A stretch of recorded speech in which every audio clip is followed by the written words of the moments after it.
Oh look, another Everis laptop. This one doesn't turn on. Got it partially disassembled. Of course, we check for shorts on all of the inductors. No shorts. Where I'm at is we've got 12 volt in at the DC jack. I'm only measuring about 4 volts on the main line on the motherboard. So there's some sort of MOSFET. Maybe it's not switching on fully or is partially shorted and not passing through the full 12 volts. That's my guess. Can't see it on this side of the board to be sure. There's a couple of MOSFETs there. But yeah, I'm going to take the board out, flip it over, and we shall continue. Well, there's nothing on the back side. It's all stick it up. It's all on the top side, which is good in a way, but can make it a bit harder to follow. Looks like someone may have been in here before, because that there's got a bit of solder sticking up off it, like it's been soldered to in the past. Maybe someone's already been looking for shorts or direct injecting voltage, but who knows. They look like a couple of inductors. Let's just check that, and they are. So our 12 volts comes in here and down through the inductors into the rest of the board. Not too sure where it goes to, but I'm gonna say from there maybe to these two, because they're kind of out on their own. They could be our input MOSFETs. They are down near the battery connector. There is a MOSFET at the battery connector as well. But I'm saying those two because over here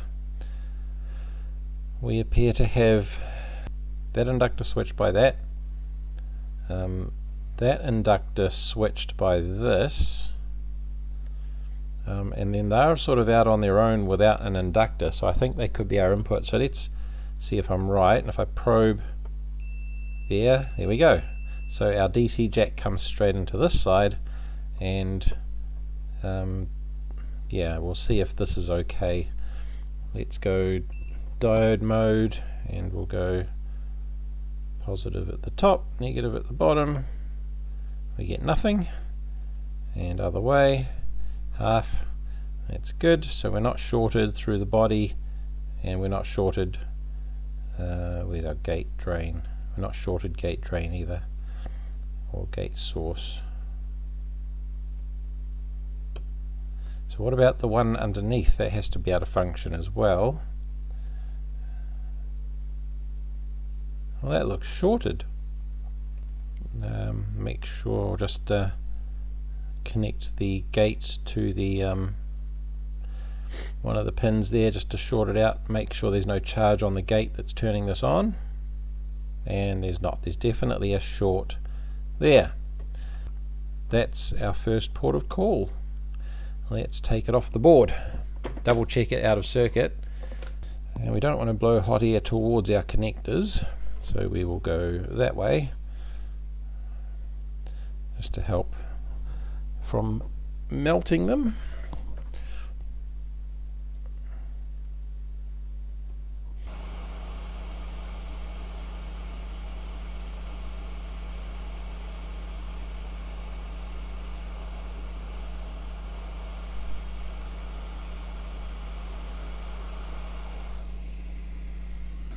Let it cool down before double checking your measurements. This B3002 MOSFET is an N channel rated at 28 amps. I'm pretty sure it's not going to be passing anywhere near that. And checking, and it is definitely shorted. So double check our pads, make sure that there's nothing on the board that would also measure shorted, and there's not, so we will remove that and install that, which is a E080GN. The actual part number that I've got is an RQ3E0802GNT B. it looks like.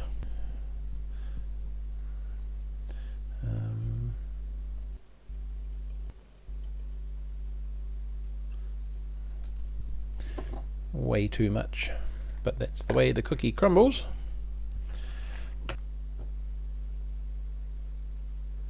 Take off a little bit of that, and we'll remove the rest once it's installed,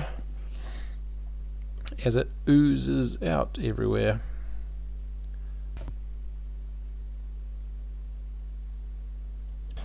I don't like these little baby MOSFETs because the edge is actually tapered, if you've noticed. So when you try and grab it with the tweezer, it wants to slide down and out of the tweezer.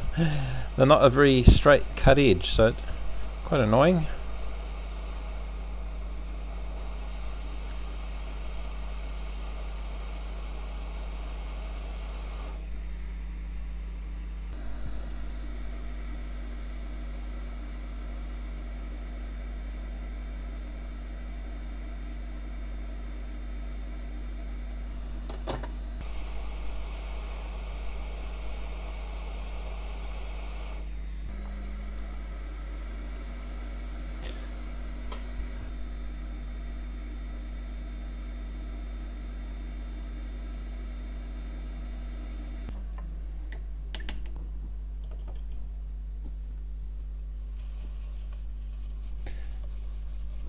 Might as well do a proper job and get rid of as much as we can.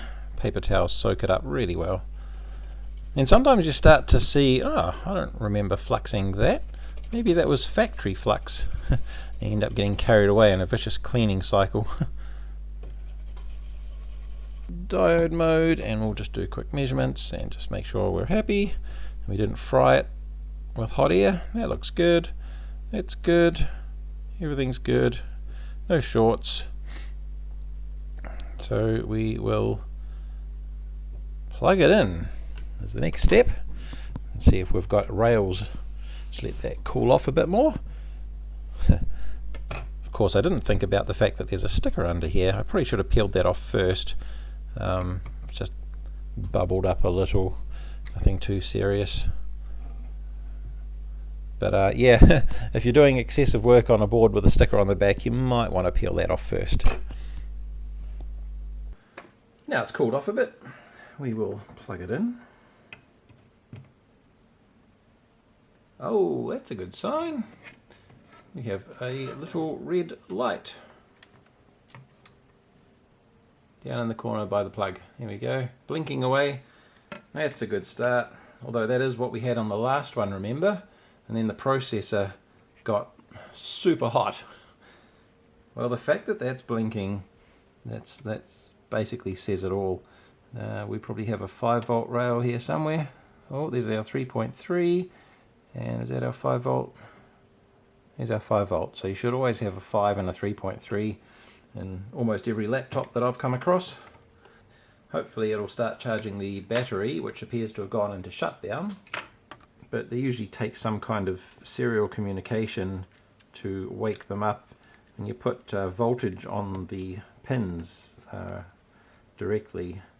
You cannot charge them, and if you charge the cells directly, you might charge the cells, but it won't work.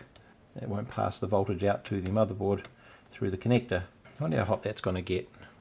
Should be able to run it without the heatsink. Under normal conditions they shouldn't get hot in a short space of time.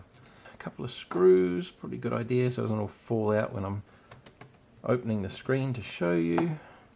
That's enough. Let's get a keyboard on there.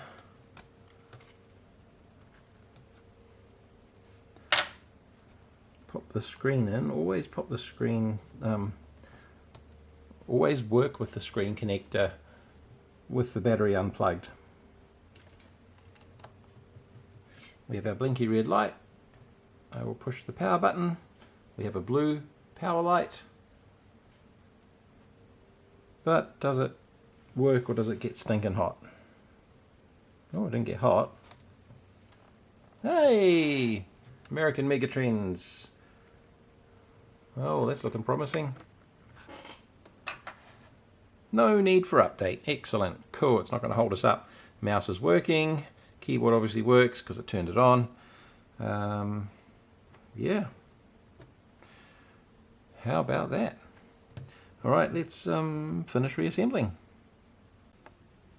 And the final money shot. Now there we have it. And yes, the battery is charging. Here we are, 3 hours to full charge, so it's definitely flat. Thanks for watching, I guess. At least they're not all junk. Catch you next time.